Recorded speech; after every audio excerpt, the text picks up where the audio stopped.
Bonsoir à tous, bienvenue en notre compagnie pour un nouveau numéro de Parlons Carcassonne 13 en direct du siège du club. Une émission aujourd'hui scindée en deux parties, puisqu'en un premier temps nous allons accueillir Alan Walsh, qui occupe les fonctions d'entraîneur adjoint de l'équipe élite de Fred Kamel, et Lucas Rodriguez, qui est l'un des cadres du U19 et qui est également stagiaire de l'équipe élite de Carcassonne. Ensuite, nous tournerons une courte page de pub, et ce sont Laurent Torregrossa et Michel Ragozo qui viendront nous parler de la table des partenaires de Carcassonne 13. Bonsoir messieurs, merci d'avoir répondu présent à notre invitation. Bonsoir. Bonjour. Tout d'abord, Alan, on connaît vos origines, donc en plein cœur d'Angleterre, à Wigan, dans le Grand Manchester, un fief trésiste silanais.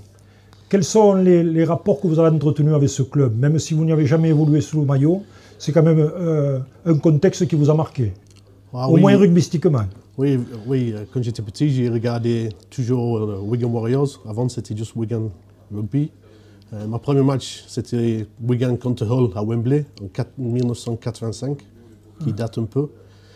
Et j'ai toujours ma famille là-bas, donc je retourne souvent. Vous avez pratiqué quand même le rugby, je présume? Oui. Quand j'étais petit, j'ai joué à Wigan St Patrick's. C'est un club amateur jusqu'à 17 ans.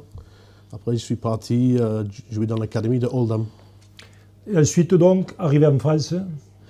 Après, j'ai arrivé en France à 24 ans.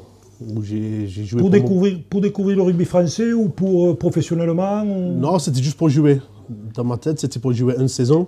Oui. Avant que je rentre en Angleterre pour reprendre le travail. Et après... Et vous y êtes resté? J'ai rencontré ma femme ici et j'ai resté en France. Bon. Vous ne regrettez rien? Non, c'est super ici. Je me régale. Bon, cela fait maintenant à peu près 6 mois que vous avez pris en charge l'équipe élite avec Fred Kamel. Hein. Ouais. Comment se passent les choses? Plutôt bien si on s'en réfère aux résultats. Et ensuite, au niveau réception, ressenti avec les joueurs, tout ça, comment s'est passée votre adaptation? Oui, c'est vraiment bien. C'est tout que j'attendais en fait. Enfin, avec Fred, vous étiez déjà en pays de connaissance puisque vous aviez travaillé ensemble à Villeneuve, je crois. Oui, j'ai joué avec Fred à Villeneuve, plus on a entraîné ensemble. Après, il a passé mon entraîneur quand j'étais joueur encore. Et après, il m'a contacté pour venir à jouer avec lui. Et là, j'ai commencé les entraînements avec lui et vraiment, ça passe très très bien. Voilà, préalablement à ça, vous entraîniez les juniors de Lézignan, hein, c'était votre dernier club avant de venir à Carcassonne. Oui. Est-ce qu'il y a une différence au niveau sensible en matière d'entraînement entre les U19 et l'équipe élite? Oui. Ou est-ce qu'on reprend toujours à peu près les mêmes thèmes? Oui, mais le truc avec les juniors, avec les U19, c'est toujours éducateur, formateur, plus entraîneur. D'accord. Parce que vous avez les joueurs qui ont joué pour l'équipe de France U19, qui jouent en première. Après, vous avez les joueurs qui sont là pour les copains. Après, il y a les débutants. Donc, au niveau des entraînements, il faut composer avec tout ça. Composer pour tout ça. Maintenant, je suis monté en élite avec Fred. Les joueurs, c'est déjà là, ils savent tout faire presque. Donc, c'est plus répéter les choses que les apprendre quelque chose. Et ça, c'est pour moi les différences les plus grandes différences. Ouais. Est-ce que vous vous occupez plus particulièrement d'un certain secteur? Bon, mettons, Teddy Sadawi s'occupe de la défense. Est-ce que vous avez un secteur plus bien défini ou bien vous chapeautez l'ensemble de... Avec Fred, on discute les lundis pour les entraînements de la semaine. Souvent, j'ai fait des petits ateliers, plus un peu de défense. Moi et Teddy, on discute souvent parce que Teddy il est vraiment passionné par la défense. Vraiment, c'est son truc qu'il adore. Ouais. Et après, moi, c'est plus les deux en fait. Vous avez l'impression d'apprendre encore au contact de Fred, là, dans ce nouvel environnement quand même? Oui, j'apprends de Fred, mais aussi j'apprends beaucoup de Teddy, plus les joueurs comme Mika Simon, oui, voilà. Bastien Canet, Clément Boyer. J'apprends beaucoup parce qu'avec Mika Simon, il parle avec les jeunes et il explique les choses. Clément Boyer, c'est pareil. Il y a les joueurs là, ils auto-corrigent aussi pendant l'entraînement. Donc moi, j'apprends de eux aussi. Oui. C'est vraiment très intéressant. C'est enrichissant pour tout le monde. Oui, c'est ça. Lucas, on l'a dit, donc vous êtes un des joueurs cadres de cette équipe du U19 et en même temps vous êtes stagiaire de l'équipe élite avec laquelle vous avez débuté déjà l'année dernière. Hein. Ouais. Quel regard vous portez sur le début de saison, tout d'abord de votre équipe, donc du U19, et ensuite vous individuellement? Sur l'équipe U19, on a réalisé un bon début de saison avec 3 victoires d'affilée. On est allé gagner à Avignon, bien. On a gagné contre Albi à la maison. Puis après on a su enchaîner et aller gagner à Lézignan. Ce qui est quand même un derby, donc ce qui n'est pas un rien. gros match en plus. Ouais. Ensuite, là, en ce moment, de votre part. En ce moment, c'est un peu plus compliqué. On a subi une grosse défaite à la maison contre Toulouse. Ouais, mais c'était déjà un niveau peut-être supérieur au niveau c'était pas pareil. La qualité de l'équipe. Il y avait un gros pack en face, avec des gabarits vraiment intéressants. Donc on a subi et au fur et à mesure on a lâché. Donc à la fin ça fait un gros score. Puis là le dernier match on a perdu à Villeneuve. Ça a été aussi compliqué. Ça a été moins. Autant contre Toulouse on peut trouver quelques excuses. Il y en avait moins du côté de Villeneuve quand même, qui sur le papier était quand même un peu plus dans vos cordes. Ouais, je suis pas trop pour les excuses. C'est quand on perd, c'est soit ils étaient vraiment meilleurs que nous, mais il y a aussi une part où des choses que nous on a mal fait. On n'a pas écouté les consignes du coach. Donc on a toujours notre part de responsabilité dans la défaite. Par exemple à Villeneuve, à la mi-temps, on perdait 30-0. Voilà. Donc bien sûr c'est compliqué à une mi-temps de remonter 30 points. Donc voilà, le comportement a été meilleur après la pause. Hein. Oui, mais après, voilà, on reste sur 2 défaites. On a eu 2 matchs annulés. Un pour cause des intempéries, comme la une, et un pour cause de Covid le week-end dernier. Donc voilà, on rattrape un match ce week-end. Il faut qu'on remette notre jeu en place, manière de bien finir l'année civile. Comment vous expliquez cette défaite à Villeneuve? Manque de motivation peut-être? Bon, des conditions difficiles, je sais que pour aller là-bas, vous avez des problèmes de bus, de tout ça. Mais... Je pense qu'on n'est pas rentré dans le match directement. On s'est peut-être vu un petit peu trop beau. On s'est dit Villeneuve, bon ça va. Villeneuve c'est une équipe comme les autres. Il faut prendre le match comme les autres. Et ils nous ont remis dans le match en fait. Ils nous ont agressés physiquement, dans le bon sens du terme bien sûr. Ils nous ont agressés, on a été pris physiquement. Et à la fin, ça arrive à 30-0 à la mi-temps. Ça nous a remis les idées en place. Et peut-être que justement on en avait besoin de ça pour reprendre notre jeu. Il faut toujours être vigilant. C'est ça. Il n'y a pas de petit match. Il n'y a pas de petit match. C'est une bonne leçon si elle est retenue. Ouais. Alan, à Lézignan, vous étiez en charge des juniors aussi, dont des U19. Et quel regard vous portez, vous, l'entraîneur de l'équipe élite, sur le parcours des U19 carcassonnais? Je trouve que... Puisque vous les connaissez bien, puisque vous avez eu des séances d'entraînement collectives, notamment Lulu, puisqu'il appartient au groupe élite. Oui. Je trouve qu'ils ont bien commencé. J'ai vu que Teddy il a fait tourner l'équipe souvent. Et comme on a parlé de Villeneuve là, je trouve qu'ils étaient beaucoup pénalisés pendant le match. Manque de discipline au début et des problèmes comme ça. Mais vraiment, l'équipe s'est vraiment bien entraînée par Teddy et Arma. Vraiment de très bons entraîneurs passionnés. Et je trouve qu'à la fin de la saison, quand ils sont au complet avec tout le monde, je pense qu'ils peuvent faire quelque chose. Ouais. J'ai pu lire dernièrement dans la presse, quand je vous dis dernièrement, c'est je crois la semaine dernière, que vous étiez toujours du côté du FCL. Est-ce que vous occupez encore des fonctions? Simplement à titre amical, pour l'évolution des garçons que vous aviez sous votre coupe. Oui, c'est ça. En fait, j'ai 2 enfants, Lucas et Owen. Et ils sont 2 catégories. Owen, il joue en minime et Lucas en cadet. D'accord. J'ai suivi depuis le premier pas. J'étais entraîneur premier pas plus les pupilles. J'ai fait toutes les catégories avec eux. Et de temps en temps, quand Stéphane me demande, je donne un coup de main pour les techniques et tout ça. Donc vous n'êtes surtout pas parti fâché de Lézignan? Non. C'est très bien comme ça. Puisque vous avez mis un pas dans chaque année de club, là, au niveau des structures, est-ce que vous voyez une différence entre le FCL et Carcassonne 13? Ou est-ce que c'est sensiblement pareil, 2 clubs d'élite avec structure Je trouve qu'à Carcassonne, il y a beaucoup plus de lien entre les U19 et le corps de rugby avec l'équipe première, avec tout ça. Parce qu'à Lézignan, il y a une grosse équipe en premier et il y a beaucoup de choses qui passent en premier et les juniors, ils n'ont pas trop de contact. Je pense que ça commence à changer un petit peu. C'est moins homogène peut-être les deux. Dis ça, parce que nous, à Carcassonne, là, il y a beaucoup d'entraînements ensemble. Les joueurs passent avec l'équipe 1, ils redescendent aux juniors. Et tout ça, ça aide parce qu'on traîne sur le même terrain. Ou à Lézignan, les élites s'entraînent au Moulin et les juniors à Gaujac. Donc peut-être c'est un peu plus compliqué pour faire tout ça. Et ensuite, au niveau des structures sportives, carrément, au niveau pour l'entraînement, tout ça, est-ce que sur Carcassonne, vous bénéficiez de structures adaptées par rapport à ce que vous connaissiez à Lézignan? Oui, c'est à peu près pareil. Il y a le muscu à part. À Lézignan, ils sont encadrés par Cédric Lacan qui fait un très bon travail là-bas. Ici, il y a Quentin plus, il envoie les programmes. Et c'est compliqué parce que les 2 clubs, ils n'ont pas une salle de muscu à eux en fait. D'accord, Ils sont ouais. toujours dans une salle de muscu à côté. Ça c'est un peu Ouais, plus mais compliqué. je trouve. c'est le problème de Carcassonne également, puisque Ouais, c'est ce qui est Lausanne, c'est pareil. assez régulièrement évoqué. Oui, oui. Ouais. C'est vrai que la solution, ce serait d'avoir quelque chose de pérenne sur Benos et que que ce soit juste à côté du terrain d'entraînement, quoi. Ouais, parce que la salle de muscu maintenant, c'est très Ouais, ouais. important pour le. C'est un passage obligé. C'est ça. Même si tous n'aiment pas ça, comme disait l'autre jour Bastien Canet, il faut quand même le faire. C'est vrai. Lucas, vous avez signé votre première feuille de match contre Albi cette saison, hein. Ouais. Une rencontre que vous aviez débuté sur le banc. Ouais.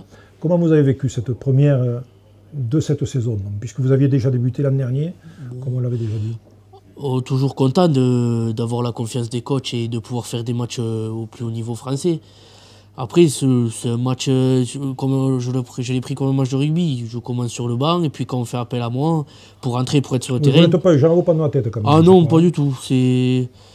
Ça reste un match de rugby. Moi, j'aime ce sport et je ne vais pas me prendre la tête pour un sport qui est ma passion. Donc, on me demande de rentrer. Dès que je suis sur le terrain, moi, je joue à fond et tant qu'on ne me sort pas, je reste sur le terrain et je fais ce qu'on me demande de faire. Et est-ce que l'expérience des 2 matchs disputés la saison dernière vous ont aidé pour ce match-là, justement? Oui, bien sûr. Au niveau des repères, déjà? Oui, peut-être, au fur et à mesure des matchs qu'on joue, on est mieux.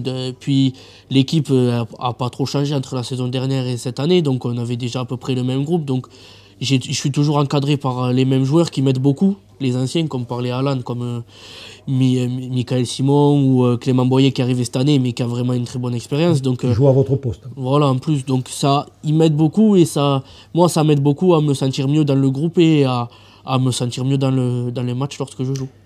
Est-ce que vous avez ressenti la même différence au niveau entre les U19 et l'équipe élite que ce que vous avez pu ressentir l'an dernier? Bon, vous avez gagné en expérience quand même, donc Oui, il y a est-ce quand que vous même sentez que le fossé était moins large cette année? peut-être moins large pour moi parce qu'en ayant fait des matchs l'année dernière, mais il reste quand même une grande différence. C'est l'intensité du jeu, l'intensité des impacts n'est pas la même. Donc pouvoir faire les deux en même temps, ça permet de pouvoir s'aguerrir physiquement en étant au contact de l'équipe élite pendant toute la semaine. Alan, depuis 3 rencontres, l'équipe élite marque un mieux sensible. Hein. Cette progression, vous l'attribuez à quoi? Peut-être, notamment dans le domaine défensif, on a vu que vraiment il y avait beaucoup plus d'investissement, notamment sur le dernier match. Là. Oui. Moi, je trouve que vraiment on commence à monter en puissance. Beaucoup les entraînements, on commence à changer un petit peu, moins de structure, un peu de jeu, un peu plus de patience aussi. Un peu de patience aussi. Quand on joue, c'est beaucoup plus patient.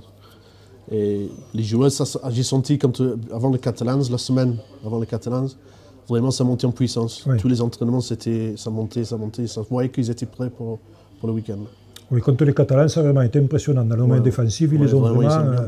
Ils étaient collectifs sur les plaquages, ils les ont pas laissés respirer, quoi, en fin de compte. C'est ça. C'est pour ça qu'ils n'ont jamais pu mettre leur jeu en place, les Catalans, parce qu'on voyait les offensives qu'ils ont menées, on sentait qu'il y avait des possibilités, mais ils n'ont pas pu les exprimer parce que vraiment c'était.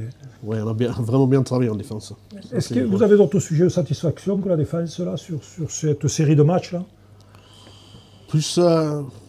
Dans les attitudes peut-être? Attitude, plus on a tombé beaucoup moins de ballons, plus aussi pour la discipline, sauf quand on Villeneuve les dernières 10-15 minutes. Mais vraiment, au niveau de discipline, on était vraiment bien.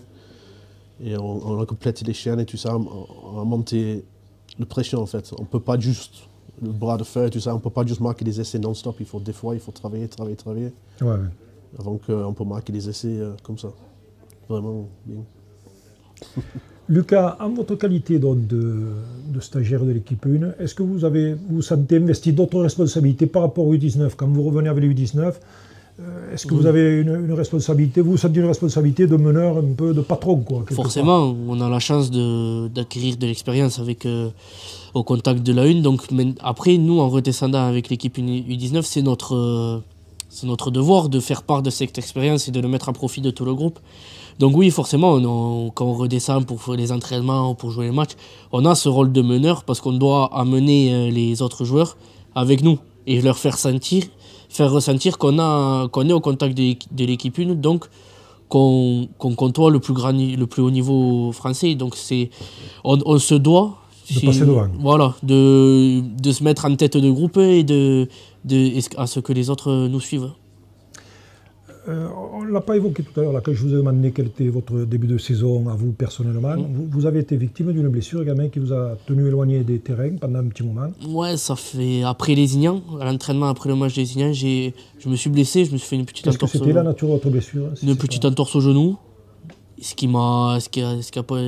Depuis, j'ai pas rejoué depuis Lézignan. Donc, ça va, vous ne ressentez plus rien? Ouais, non, là ça va, donc c'est pour ça que je pouvais reprendre le week-end dernier, je vais reprendre ce week-end.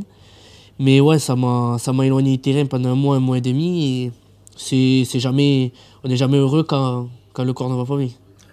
Et malgré votre blessure, vous êtes quand même resté près du groupe, jouez toujours son rôle de moteur, Oui, forcément, comme j'ai dit, j'aime ce sport, donc même le regarder, ça me plaît. Donc rester au contact, puis en U19, j'ai des amis, vraiment des copains qu'on se suit depuis qu'on est petit.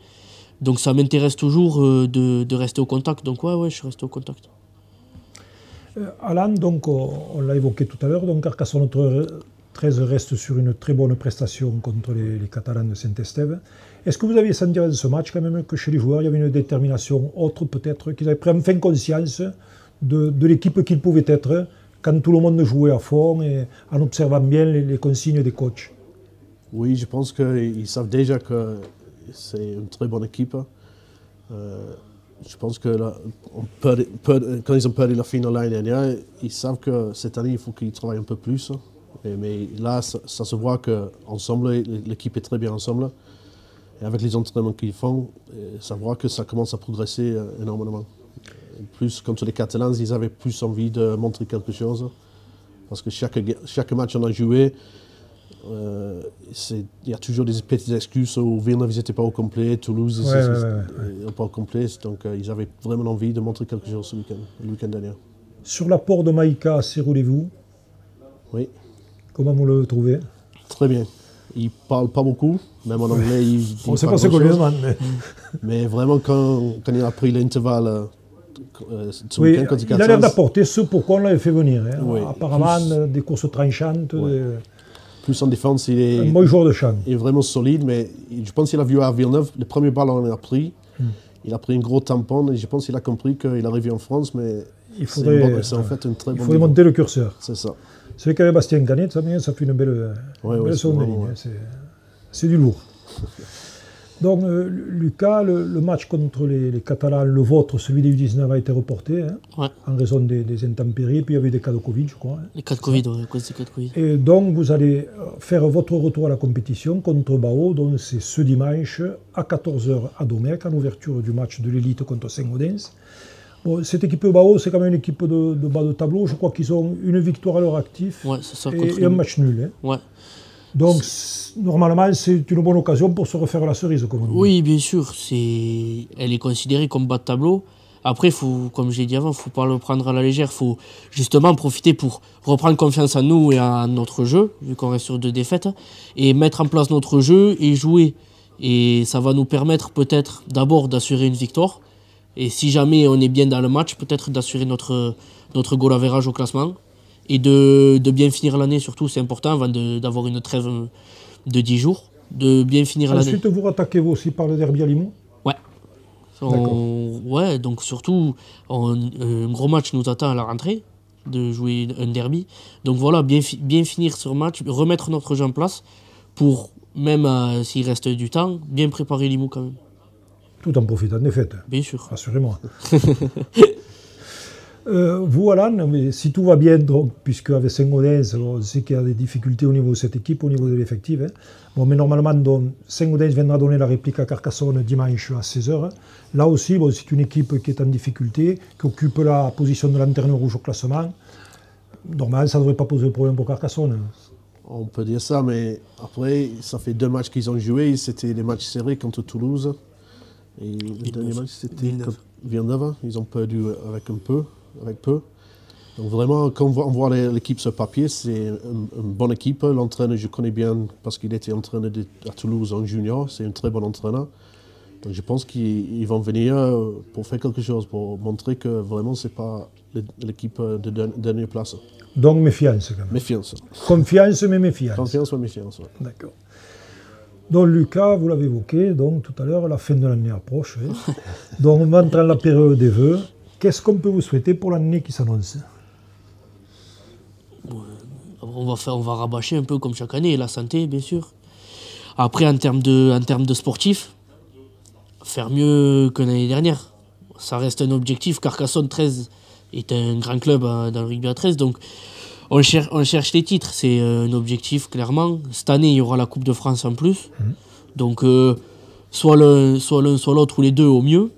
Pourquoi Mais pas que ça soit en élite 1 ou en junior, il faut toujours mettre l'objectif au plus haut possible. Il ne faut jamais se dire que... Et quand il est atteint, il faut s'en mettre un autre. Il faut toujours viser plus haut. C'est pas être audacieux. Il faut être audacieux et avoir des ambitions. Et c'est pour ça que ce soit en élite 1 ou en U19, il faut viser le titre. C'est le discours que tenait Hugo Mola au Stade Toulousain en disant « Quand vous venez de réussir un doublé, qu'est-ce que vous voulez ?»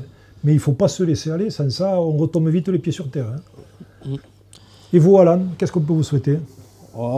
Comme d'habitude, comme il dit, la santé, c'est très important, mais aussi que... Vous peut-être de pouvoir retourner chez vous peut-être, parce que... Quand le Covid nous laissera un peu tranquille. J'espère pour voir la famille un petit peu, mais aussi que la saison, on arrive à finir la saison avec la Covid, et oui, pourquoi déjà, pas un petit morceau de bois, un petit planchon à la fin. Ça va être pas mal aussi.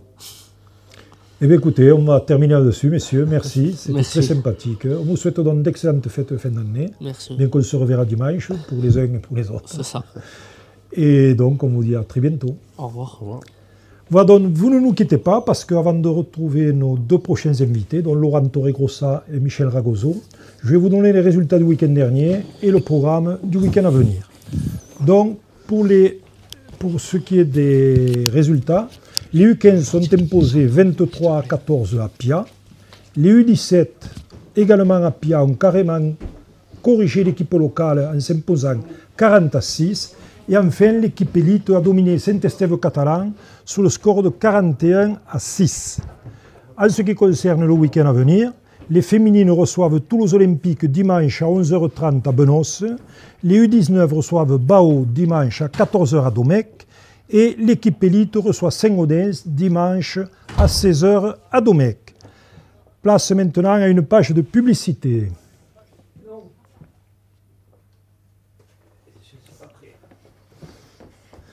Un petit problème technique qui va vite être résolu.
Rebonsoir à tous, donc nous voilà maintenant en compagnie de Laurent Torregrossa et Michel Ragozo. Ce sont deux membres influents de la table des partenaires de Carcassonne 13, dont nous allons parler un petit peu partenariat, business avec eux, et ils vont nous expliquer surtout ce qu'est la table des partenaires. Donc d'abord, dans un premier temps, je vais vous demander à tous les deux de bien vouloir vous présenter professionnellement, et puis voilà. Donc Laurent, d'abord, vous êtes le directeur commercial du groupe Perrault. Je suis le directeur commercial du groupe Perrault pour Carcassonne, donc je représente les marques Renault, la marque Dacia, et puis à partir du 1er janvier, je m'occuperai également de la marque Hyundai, c'est une nouveauté. Donc le groupe Perrault a acheté la marque Hyundai l'an dernier, et donc j'aurai la responsabilité de cette marque en plus à partir du 1er janvier. Le groupe Perrault, ça représente quoi? Le groupe Perrault, c'est une entreprise quand même familiale qui est née à Castelnaudary, qui s'est développée autour de la marque Renault et des différentes marques que sont Dacia, Nissan également, et puis Alpine également, et puis depuis peu Hyundai. Donc c'est 17 concessions Renault, pardon, et puis 14 concessions Nissan sur le Toulousain, sur la région de Toulouse. On est présent donc bien sûr dans l'Aude, Carcassonne, Limoux, Castelnaudary, Narbonne et Lézignan. On est présent aussi dans l'Hérault, Béziers.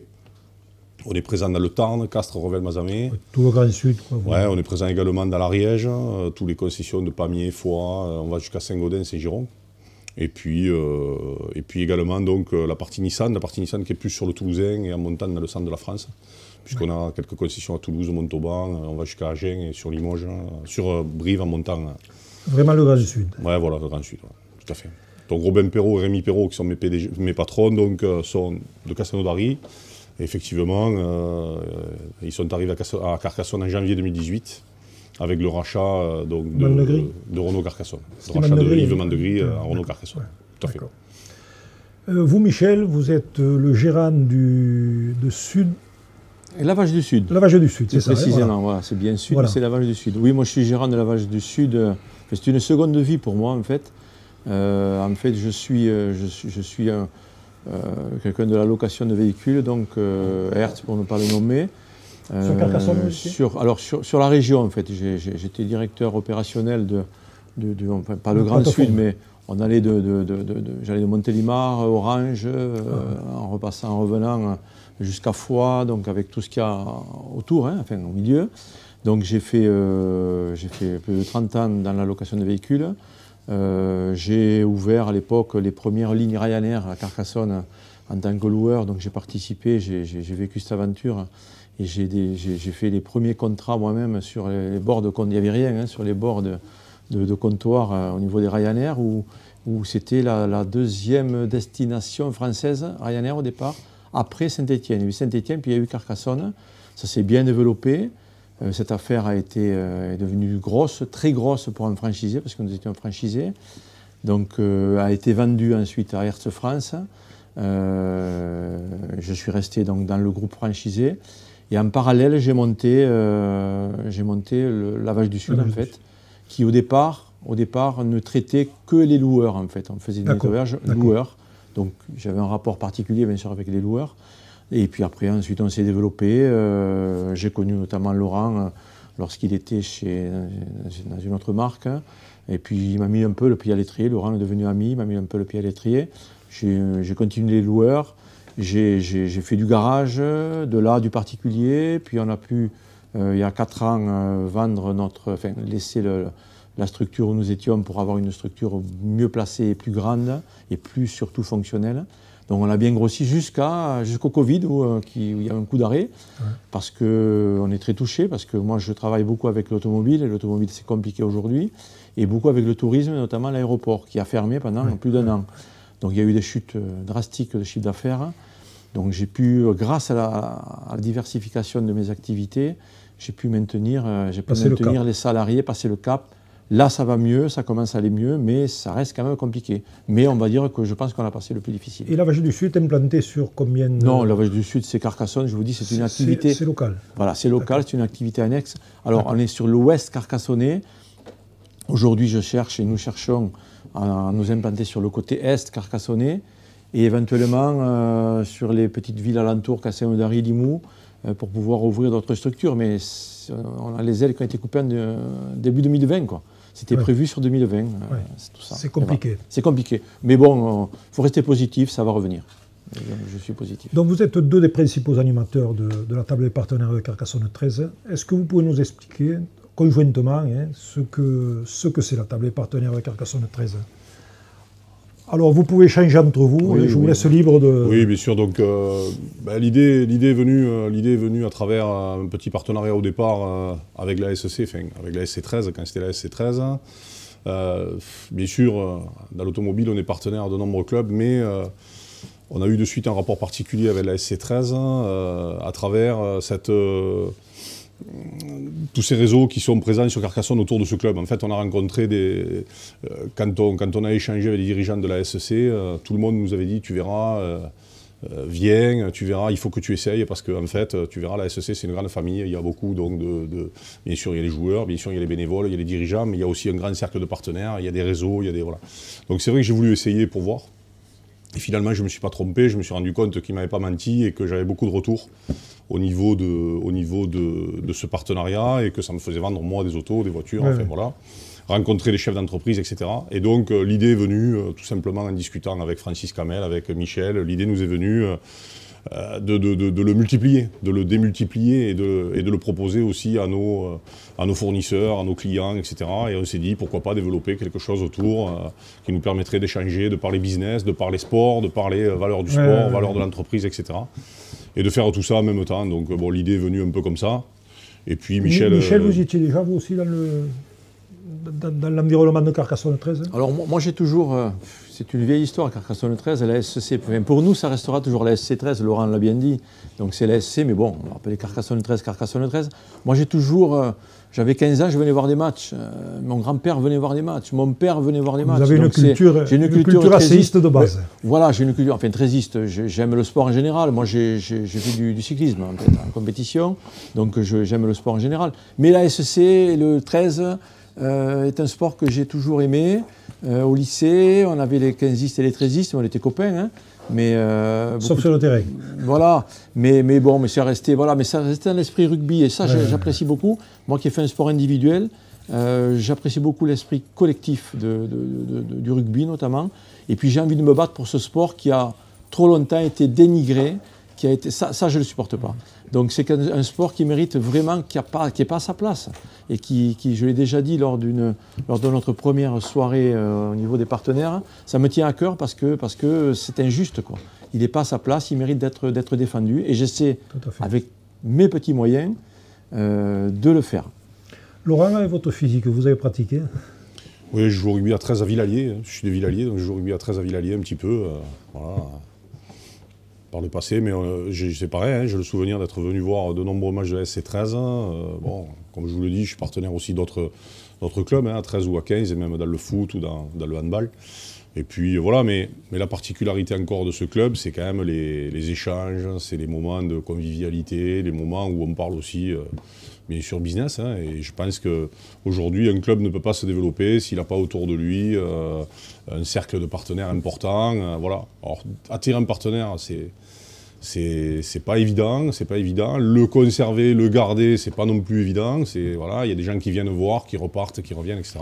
Il faut qu'il y ait des rapports de confiance. Voilà, et l'idée d'amener des moments de convivialité, des moments de partage, des moments ben voilà, pouvoir présenter son entreprise à tous les autres partenaires, etc., à l'ensemble du club, à l'ensemble, à travers aussi les réseaux sociaux, etc. Hein. Donc, c'était important de pouvoir le faire. Et donc, bon, voilà l'idée du club business, du club Carcassonne 13 entreprises, quoi. Oui, le but, en fait, il y a deux missions pour le club d'entreprise. C'est d'une part que les entreprises se rencontrent dans un cadre convivial, et je crois qu'on n'a pas trop mal réussi nos débuts. C'est-à-dire que c'est quand même important pour les entreprises d'échanger, de faire du business, hein, parce que de ce business viendra derrière des partenariats. Et puis, dans un deuxième temps, que le club, puisque nous sommes accolés à Carcassonne 13, que le club puisse rencontrer effectivement de nouveaux partenaires. Avoir un retour. C'est pas toujours le ronronnement des anciens partenaires. C'est très bien, il est faux, mais il faut de la nouveauté, il faut quelque chose qui soit rafraîchissant, on va dire. Et on va trouver on va, nous, par ce biais-là, intéresser, d'ailleurs c'est le cas, hein, on intéresse des gens qui ne sont jamais venus, qui ne connaissaient pas, et puis qui trouvent leur positivement. compte. Ça bouge positivement, oui, santé, oui. Moi je pense que ça bouge très positivement. Hein. Alors c'est vrai que là on avait une soirée prévue ce soir. C'était la 3e soirée. Les 2 premières soirées étaient quand même bien, mais si ça a un peu balbutié, mais c'était quand même positif, puisqu'on a réuni plus de 80 à 100 personnes, avec beaucoup de chefs d'entreprise. Donc c'était la grande majorité, il y avait au moins 60 chefs d'entreprise. Donc c'était vraiment très, très satisfaisant. Et puis là, on sent qu'il y a une adhésion, parce qu'ils s'y retrouvent, ils ont l'impression de s'y retrouver. Et puis le bouche à oreille. Oui. Donc ça, c'est très bien. Mais là, c'est vrai que c'est un peu compliqué. Et puis vos personnalités, ce qu'ils ont connu en ville aussi, c'est peut-être un gage aussi de sérieux et de... Voilà, je pense que le Covid, ce soir, on avait une soirée à l'Orange Bleu, par exemple. Les partenaires avaient répondu présent. On a été obligé d'annuler par rapport au contexte sanitaire. Mais on sent qu'il y avait quand même de l'engouement, que les gens avaient envie de venir voir un petit peu ce qui se passait. parler un petit peu business, parler un petit peu sportif, parler un petit peu, ben voilà, c'était juste avant les fêtes de fin d'année. Passer un bon moment, tout ça. Donc passer un bon moment, tout simplement. Je crois qu'il ne faut pas essayer d'aller chercher dans un premier temps autre chose. Je crois qu'il faut se réunir autour des valeurs du sport, de ce sport. Fidéliser un petit peu. Voilà, aussi. je pense que les entreprises ressemblent un peu, voilà, une équipe de rugby, elle est constituée de plein de gens. Il y a des entraîneurs, il y a des dirigeants, il y a des bénévoles. Encore une fois, je répète, les bénévoles, c'est très important. Et voilà, donc l'idée, c'était de reproduire ça dans le milieu d'entreprise, et justement que les entreprises carcassonnaises, parce que certaines on ne les connaît pas, hein. Nous on a rencontré des nouvelles entreprises, donc qu'elles puissent venir se mettre à présenter leur activité, échanger des cartes, hein, voilà, tout simplement, hein. Serrer des mains, rencontrer des nouvelles personnes. Je pense qu'aujourd'hui, Carcassonne souffre un petit peu au niveau d'entreprise, hein. À ce niveau-là, il y a des échanges, hein, bien sûr, mais je crois qu'il faut développer encore plus ces échanges, et c'était le but, quoi. C'était le but principal. Voilà. Une noble ambition. Et en plus ça reste tout à fait abordable pour les entreprises, puisque nos conditions d'adhésion ne sont pas mirobolantes, hein. L'adhésion pour une entreprise, c'est 200 € pour l'année. Donc, et en plus, l'année 2021 n'est pas comptée. C'est-à-dire les gens qui ont adhéré vont jusqu'à fin 2022. Oui. Donc ça fait quand même pas cher. Et nous organisons donc des rencontres avec des repas, une ambiance particulière, notamment au jardin de Carcassonne, où c'était quand même sympathique, des repas de bonne qualité pour des prix modiques. Donc ça veut dire que ça ne coûte pas très cher à une entreprise de venir passer en plus un bon moment et de rencontrer des partenaires. Donc c'est du gagnant-gagnant en fait, hein. Oui, donc on n'est pas là pour gagner de l'argent, nous on est là pour se rencontrer, échanger, ouvrir les portes éventuellement. Voilà, passer un bon moment et aider le club de Carcassonne 13. Quelles sont vos responsabilités à chacun d'entre vous, là, au sein de la table des partenaires? Vous êtes président, Laurent? Oui, on a créé une association donc, qui s'appelle Carcassonne 13 Entreprises. Moi, je suis président. Bon, voilà. Après, si vous voulez, il fallait impérativement créer une petite structure pour pouvoir, donc, si vous voulez, exister économiquement, hein, même si le but, c'est pas de gagner de l'argent. Hein, donc, on est sous la forme d'une association. Voilà, donc, il y a aucune prétention là-dedans, c'est vraiment simplement, il fallait s'organiser, on s'est organisé comme ça. Ça fonctionne bien en parallèle avec le club, on échange régulièrement avec des dirigeants du club, on fait des réunions régulières entre nous, et puis voilà, donc Michel va vous parler de son positionnement également. Il est un peu plus acteur que moi, parce qu'il est un peu plus disponible actuellement, je suis pas mal pris. Mais bon, voilà, donc ça se structure, hein. L'idée c'est de rentrer aussi un peu plus de membres, de façon à pouvoir être un peu plus performant, on va dire, sur le développement. Justement, vous avez évoqué les adhésions et leurs tarifs, mais les personnes qui veulent adhérer, qu'est-ce qu'il faut qu'ils fassent? Qui contactent le club, voilà, ici? Ou alors ils vont sur la page Facebook Facebook de Carcassonne 13 Entreprises, donc il y a les modalités d'adhésion. Les entreprises reçoivent régulièrement pour les soirées, qu'elles soient partenaires ou pas, c'est-à-dire que la première soirée, il n'y a pas besoin d'être adhérent, ni les deux premières soirées. Ils viennent voir, et si ça leur plaît, ils adhèrent. On a eu des retours positifs, donc c'est très facile d'adhérer. Ils tapent sur Google ou sur un moteur de recherche Carcassonne 13 Entreprises, ils vont retomber automatiquement, et là ils vont pouvoir adhérer. On le met en place, tout ça, ça existe, c'est faisable, hein. On va l'améliorer. Voilà. Par rapport aux fonctions dans l'association, donc Laurent est le président, je suis le secrétaire, et Bastien Perrenou est le trésorier. Donc nous sommes les trois membres, on va dire, fondateurs, voilà, si on peut appeler ça comme ça. Derrière, on a fait rentrer un certain nombre de personnes, nous sommes une dizaine actuellement. Donc, on va dire, pour faire simple, hein, des gens qui s'occupent des relations avec les entreprises, on peut appeler ça un commercial. Ce n'est pas du commerce, mais c'est quelqu'un qui a du temps, ce sont des personnes qui vont avoir un peu de temps, qui vont aller pour l'association des marchés des entreprises, leur expliquer, leur donner un flyer et expliquer le concept, quoi. Nous avons des personnes qui sont chargés du marketing, un petit peu de la communication. Nous avons des personnes qui sont chargées du relationnel, là, au niveau des commerçants du centre-ville, et d'autres personnes qui sont chargées des soirées, quoi, on va dire. Oui, donc ça fait une dizaine de personnes. C'est bien structuré. Mais on commence à le structurer. On s'en connaît dans le monde professionnel, quand même. Voilà. Ben oui, il n'y a que comme ça que ça peut marcher. Combien avez-vous de membres à ce jour? Combien compte la... Alors, de membres... L'entreprise compte de membres? Alors, nous avons un panel qui est vaste. Nous avons un panel d'environ 450 entreprises en panel. Tout le monde n'est pas membre, bien sûr. Oui. Donc, sauf qu'on a démarré en juillet, sauf qu'il y a le Covid qui est derrière. Donc, on a des membres, on a une trentaine à peu près de membres qui ont payé leur cotisation. D'accord ? Ce qui est bien, hein, parce qu'on démarre là. On a fait tout à fait. Et il y avait le contexte. On a pas mal de promesses. Des gens qui nous disent « je veux adhérer ». je veux venir à la prochaine soirée, j'adhère. Sauf que c'est un peu un stand-by. Mais les retours sont positifs, sont très positifs. Parce que le rapport qualité-prix est bon, en fait. Et donc, et puis les gens, puis le bouche à oreille, les gens qui sont venus. Puis même s'il n'y a pas de vitrine à travers les repas, effectivement, vous travaillez quand même derrière, quoi. Ah ben oui, on travaille derrière. On n'a pas laissé tomber. Non, mais ça ne se fera pas en 2 jours, c'est sûr. Voilà, on donne aussi la possibilité à certaines entreprises qui le souhaiteraient de vraiment présenter leur activité. Ce soir, le thème était prévu à l'Orange Bleu, c'est une salle de sport. On devait manger sur place, hein, on devait se réunir sur place, voilà, et elles devaient nous présenter un petit peu leur activité. Donc, je sais que l'Orange Bleu est un partenaire de la SC13, enfin du Carcassonne 13, à travers la préparation physique des joueurs, etc. Et donc, bon, voilà, c'est aussi la possibilité de donner la parole à des entreprises, chez eux, dans leur contexte, hein, ou dans un autre contexte, pourquoi pas. Oui, d'ailleurs, à ce sujet, si un jour ils souhaitent venir, n'importe quel que ce soit à cette émission, c'est avec grand plaisir qu'on leur ouvrira la porte. Hein. Enfin, ben, écoutez, merci de le proposer, et certainement que oui, pourquoi pas. Donc ce soir, Bastien Perronou, hein, donc, le domaine Osias, n'a pas pu être présent. Enfin, il sera présent à une autre occasion, on en a parlé avec lui, et il aura l'occasion de venir peut-être avec un autre partenaire. Voilà, donc ce sera l'occasion, pourquoi pas, de mettre en avant certaines activités, certaines entreprises. L'idée, c'était un petit peu aussi de fonctionner à travers un repas avec des produits locaux, régionaux, locaux surtout, bon voilà.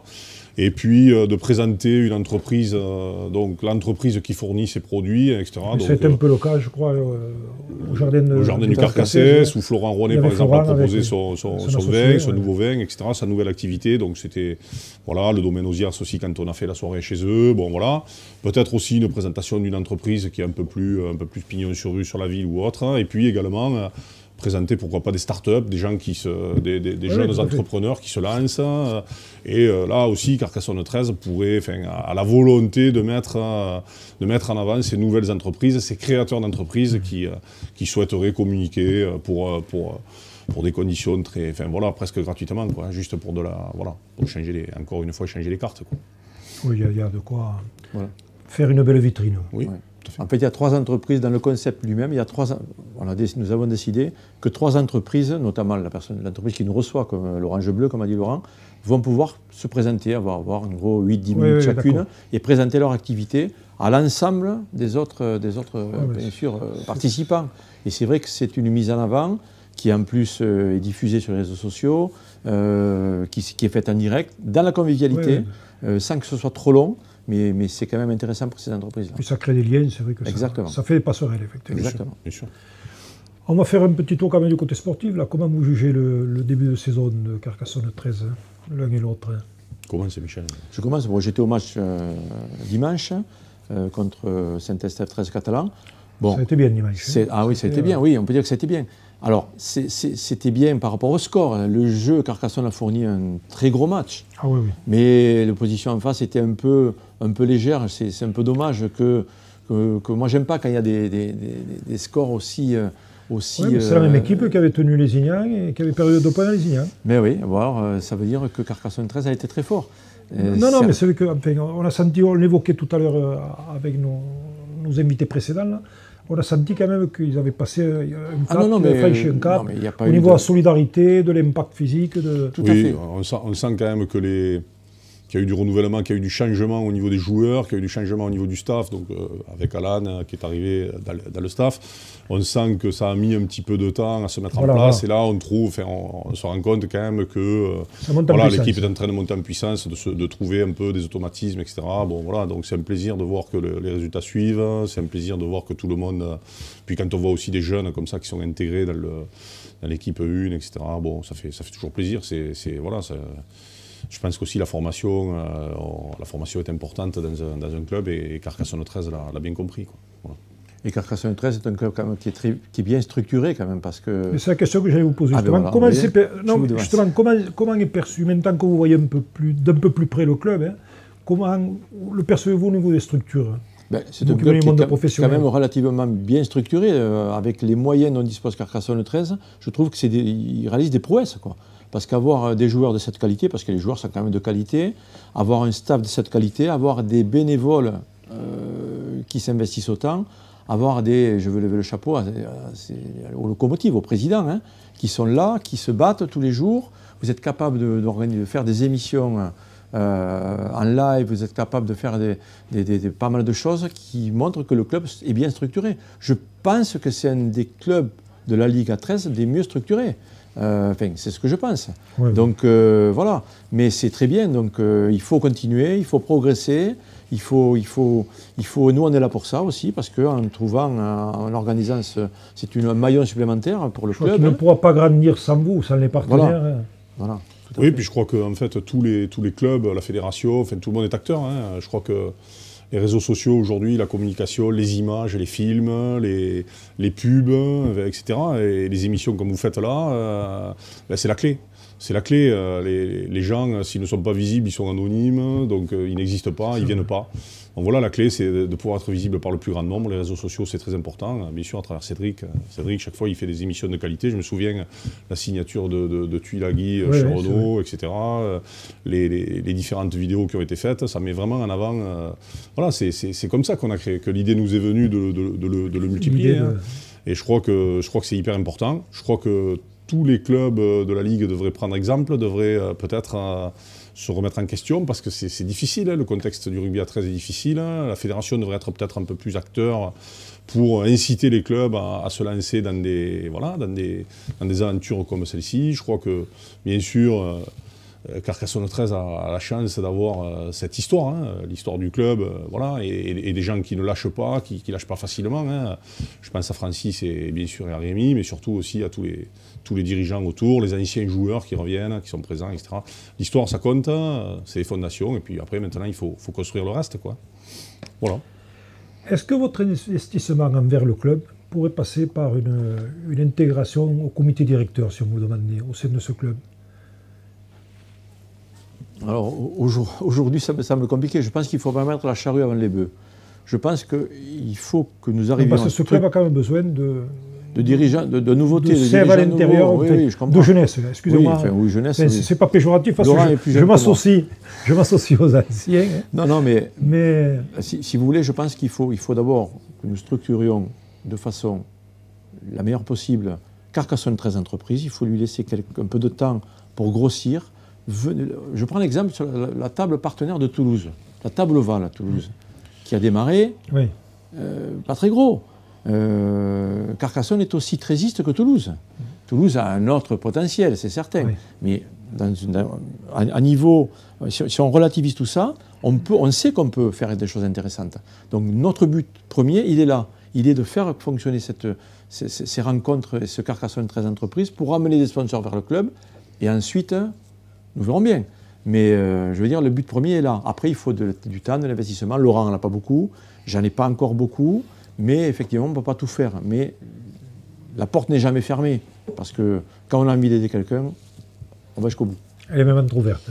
Voilà. Oui, voilà, je crois que Michel a raison. C'est pas évident de pouvoir tout emboîter professionnellement. Je vois avec vos responsabilités. Pas mal investi. Bon, après, bien sûr, le club, on est à côté du club, on est là pour donner un coup de main, on est à l'écoute, on est en appui. Dans un premier temps, je pense qu'il faut le voir comme ça. Bon, après l'avenir, voilà, nous on souhaite vraiment développer ce cercle de partenaires. Voilà, je pense qu'après, ça devrait servir de moteur à l'ensemble du club. Les choses se feront naturellement, et puis il y aura certainement d'autres personnes aussi qui vont rentrer dans ce club et qui vont aussi amener de nouvelles idées, etc. Je pense que c'est important pour un club de renouveler, à tout niveau d'ailleurs, de nouveaux. C'est en ce sens que je vous pose la question d'ailleurs. Bien sûr, à tout niveau. Il faut, les associations, quelles qu'elles soient, ont besoin de se renouveler, ont besoin de s'étoffer, ont besoin de... Voilà, bon, on sait comment le contexte n'est pas facile, les gens, certains se planquent, certains... bon, voilà. Donc non, il faut sortir de cette période dans un premier temps, continuer la convivialité dès qu'on en aura la possibilité, se rencontrer autour d'une rencontre, autour de... Voilà, avec les clubs, je pense à Limoux, je pense à Lézignan aussi, qui ont sur le plan du département, on font de belles actions aussi en termes de partenariat, donc c'est important, quoi. Enfin, moi je crois que l'Aude, à ce niveau-là, au niveau du rugby à 13, ça fait beaucoup. Il faut que les autres départements soient, les PO n'en parlons pas bien sûr avec les Dragons, mais il faut que les autres départements soient un peu plus acteurs pour développer tout ça, quoi. Voilà. Et quelque chose à ajouter, Michel? Oui, moi ce que je voudrais dire, c'est qu'on va continuer à se battre, Laurent vient de le dire, parce que ce rugby mérite mieux. ce club mérite mieux et d'être regardé de façon différente.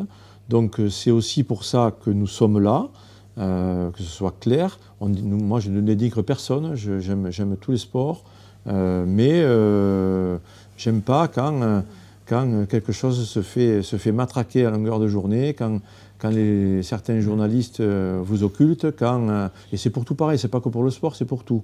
Voilà. Donc je continuerai à me battre dans la mesure de mes moyens, dans la mesure de ce que je peux amener, mais je suis plutôt positif, je pense qu'il y a des choses qu'on va réussir. Et une fois que ce Covid nous aura laissé tranquilles, je pense qu'on va réussir des bonnes choses si la santé nous suit. Eh bien écoutez messieurs, je pense que vos propos optimistes et quand même raisonnés et raisonnables offriront un petit regain d'énergie à tous les trésistes carcassonnais. Merci d'être venus à cette émission. Merci, bonne continuation professionnelle et aussi donc pour la table de Carcassonne 13. Et à une prochaine fois. Donc si vous voulez nous amener de vos collègues, c'est avec grand plaisir.